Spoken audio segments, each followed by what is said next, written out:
So just talking about fundamental supplementing, you mentioned vitamin D, vitamin K, omega is something people might want to consider. Any other supplements in that realm just to get our baseline with a healthy diet? Jesse, great question. It depends if someone where their protein is coming from as well. I'm a huge fan of creatine and have been for a long time. But if you're eating a lot of chicken or tilapia, you're not getting much creatine in your diet. The best source of creatine is going to be ruminant animals, red meat. For about a pound or per 250 grams, you're getting between 2.5 and 5 grams of creatine. And so creatine is important because it's involved in, we've been talking about basically mitochondrial health as well. Creatine is involved in the transfer of energy within the cells, to make it very simplified. It helps with cellular energy production. And in people who are deficient in creatine because they've been eating a vegan diet or having just chicken, as their primary protein source, or eggs. I love eggs and have chickens for the eggs. It's not a good source of creatine. So if you're not eating red meat, then you might want to supplement with creatine. If you're noticing that your workouts you're not getting a really good workout like you used to as you get older, people notice benefits with creatine. So creatine would be a basic one that I would recommend. I like the Creapure raw material from Germany. There's creatine monohydrate, and then there's a Creapure creatine monohydrate. I have a supplement business, so we've been testing a lot of these different things, and that just mixes much better, and people like the taste. So that's unique. I do think electrolytes are important, potassium, magnesium, and that's why I kind of clumped those together earlier. And zinc, especially if you go in the sauna or you sweat. You lose magnesium and zinc in your sweat along with sodium. So electrolytes can be helpful. Salting your food obviously is good. And then from that standpoint, like we mentioned, some of the basics there. Also, maybe considering inositol for people that have metabolic health issues. It's really impressive. And this is low cost. I like to recommend low cost things so I want people to focus on food, but inositol is really impressive for how it supports metabolic health and fertility. So people can consider that. As people get into their 40s and 50s, and especially postmenopausal women, the hormone DHEA, and this is available over the counter. Unfortunately, you have to get a prescription in Australia, New Zealand, and Canada. But DHEA is it's a hormone, but it's not it's WADA approved, so the World Anti-Doping Agency. Like, you can take this if you're in sports. It's the precursor molecule to make both testosterone and estrogen. So it's really important for postmenopausal women if they're struggling with like gaining fat around the middle and low libido, vaginal dryness. DHEA is pretty impressive, as well as for men. Even men that I work with in their 30s that have low testosterone, they're taking HRT. We test their DHEA levels and it's in the tank. It's like, that should be optimized way before getting on testosterone because it's upstream to testosterone. So DHEA is something else to consider. And what I like about it, it's easy to test for. You just run your DHEA sulfate on your blood labs, next time you go to get your physical, and it's easy to support. And what's unique is studies have shown when you take DHEA at night, it helps to antagonize cortisol. So what happens as we get older, cortisol is the only hormone that doesn't decline with age. It's weird, right? Testosterone goes down, estrogen goes down, progesterone goes down, but cortisol keeps going up. And so we can help offset some of the problems with cortisol causing sleeplessness and cachexia by helping to rebalance the catabolic to anabolic state in the body. And DHEA is helpful for that. So you want to take that in the evening time, around dinner or before bed. A general rule of thumb for men, about 10 milligrams per decade of life. So if you're 40, you can start out with 30 or 40 milligrams. You're 50 milligrams, and so forth. Women need about only 10% of that. So if women are 40, they can start out at around 2.5 milligrams. Or I'm sorry, closer to 10 milligrams. But women need to be cautious with that, especially before menopause. And if women have PCOS, they should really be delicate with DHEA because they naturally have higher androgens from insulin resistance. But those are just some of the basics that I recommend. And these are things that, generally, we're not getting from food, right? And they have a lot of other associated benefits. Like I mentioned, magnesium. It's a cofactor for 350 enzymatic reactions in the body. That's what minerals do. They help accelerate their catalyst for enzymatic reactions. And most people aren't getting magnesium in their diet, or if they're having grain products that purportedly have magnesium, it's probably bound up by the phytic acid if they're just not getting sourdough bread, for example. So, and then zinc, I think really important for men. I've had so many clients with low testosterone. They start taking higher than what might be considered optimal zinc, like between 50 and 100 milligrams for like a couple months, and their testosterone levels improve. So that's another really good one to consider. All right, a couple follow-up questions. Magnesium, is there a certain type you recommend? There is a whole array of different kinds out there. Yeah, it's a great question, Jesse. Well, I think it depends what we're using it for. Like what we're talking about today, for just systemic health, for improving magnesium levels, either a magnesium glycinate, a magnesium malate. There is some evidence. I'm not super impressed with this, but there is some evidence to suggest that a magnesium taurate or a magnesium L-threonate is better for the brain, but it's also way more expensive. So if you're like, okay, well, I want to support my brain because I know that, magnesium might be involved in calcium signaling in the brain, just take more of a malate or glycinate. The threonate is quite expensive. So that's one thing to consider. I'm not a fan of mag oxide. I mean, this is the thing. If you want to vet, because people often ask, well, how do I vet a supplement brand? Like, I don't know what I do.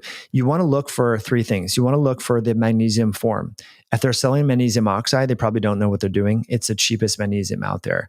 If they're selling you magnesium citrate is really poorly absorbed, but it's great for helping to alleviate constipation. So because it's so poorly absorbed, it ionizes in your bowel and will draw water into the bowel and help you have a bowel movement. So it's not that magnesium citrate totally sucks. It's just really good for helping to, if you're plugged up, you're traveling, you're constipated, that's a great form of magnesium. The reason why magnesium malate and magnesium glycinate are not good for alleviating constipation is because they're better absorbed. So that's something to consider. The other thing that you want to do when you want to vet a supplement brand is look at their folate. If they're selling you straight up folic acid, they're cutting corners. Folic acid costs around $30 a kilogram. 5-methyl tetrahydrofolate, quatrefolate, metafolin. These are the branded versions of 5-methyl tetrahydrofolate. The bioactive form of folate, it costs $13,000 per kilogram. So if companies are providing that for you, you know that they want you to get the best form of folate. And then we also want to look at, in addition to the magnesium and the folate, is the B12. Most companies will sell you cyanocobalamin. There's maybe a trace amounts of a cyanide bound with the methyl B12. I'm not worried about that from a toxicity standpoint, but it just happens to be the cheapest form of magnesium. Of B12. And so we want to look for like methyl B12 or adenosylcobalamin. And so that's how you can vet a multivitamin. That's how you can vet a brand, by going to their website, just saying what forms of magnesium, folate, or B12 are they using, and if they're magnesium oxide, if they're sending you folic acid or cyanocobalamin, they're really just more about window dressing and cutting costs, and not so much about providing you the most bioavailable forms of these different vitamins.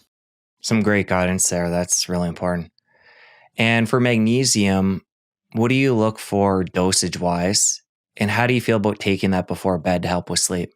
Yeah, I think magnesium is great before sleep. For dosage wise, anywhere from, on the low end, 250 milligrams per day up to say 800.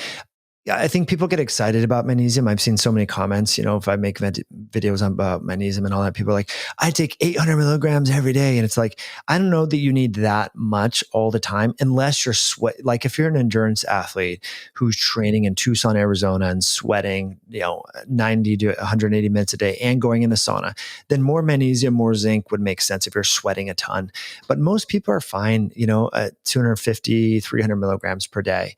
When it comes to zinc, 30 milligrams is probably good for a lot of people at night. If you have low testosterone, you can bump it up. So I think we need to look at context and not get too excited about these. Supplements derive from natural compounds, and they can have arsenic and lead and all of that in them. I mean, I know we don't want to talk about that. No one wants to hear about that, but we can overdo supplements. I see people taking so many supplements and spending so much money on this. And that can give supplements a bad rap because then you don't know, well, what is working? I'm taking tons of stuff. It's like I'm a big fan of just majoring in the majors, and just really drilling down on some of these top things like we mentioned, and using those as primary tools. Another thing I like to recommend too is glandulars as well: adrenal glandular, thyroid glandular, testicular extract for men that have low testosterone. These things can be really effective for people. Do you see any advantage specifically with magnesium splitting up that dose? Because you talked about all the different biochemical reactions that magnesium is needed for. Can you see it being advantageous to take, say, like one in the morning, one at night? Yeah, Jesse, that's a great question. I do think it probably is good to spread it around a little bit. So yeah, you could, and probably magnesium absorption doesn't depend upon fat. So you could have it on an empty stomach or with meals. But yeah, it makes sense to spread it around. I mean, that's how I do it. But I do find when people take it more at night, especially with glycine, it can help with sleep. Okay, 2 more supplement questions before we move on. One being dosage of creatine. What would an adult want to take in a day? Yeah, it depends how much red meat they're having. But I think on the low end, around 2 grams a day. There was this sort of body of science suggesting we need to dose magnesium and do a loading phase and things like that. I think if you've been a vegan or vegetarian, that makes more sense to do a sort of 5-day loading dose of magnesium of creatine, where you might have 5 grams 3 to 4 times per day. If you've historically never eaten meat, or it's been 5 years since you've had a steak, that makes a little bit more sense. Or if you're sleep deprived, there was a recently published study that found that supraphysiologic dosing of magnesium, 20 grams a day, actually helped with alleviating the cognitive dysfunction linked with sleep deprivation. So high doses magnesium for vegans, vegetarians, non-meat eaters, and or sleep deprived people can be helpful. But for most people, just using it as an ergogenic aid to help with exercise, 2 to 4 grams, I think, is plenty. Okay, I want to come back to omega-3s, the omega fats.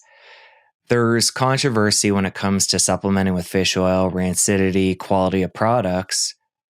You did highlight the importance of the omegas. How do you feel about using a fish oil supplement if somebody's not consuming fish on a regular basis? Great question, Jesse. Well, it turns out that there's a group in Kitchener, Ontario called the International Fish Oil Standards Group that requires people who elect to work with them to third-party test every lot. So there's good fish oil and there's bad fish oil. And so I would just use one that's been tested, where every lot needs to be tested. And you look at the oxidation products like anisodine, as well as these different lipid peroxides. And you can find brands that sell really good stuff. And so that's how I feel about it. I don't think going to Costco or Sam's Club or Walmart or whatever and just buying the cheapest, that's probably not a good idea. So yeah, I think if you can invest in a high quality fish oil, it makes sense. But also, I would implore people to just test to see if they even need it. The omega-3 index is a really affordable test. It's a blood spot test. And Bill Harris has done pretty good. Him and some Walter something have done some research on the association with a low omega-3 index and greater risk for sudden cardiac death and having like arrhythmias. So most North Americans unfortunately, their omega-3 index is like at 4%, which is really low.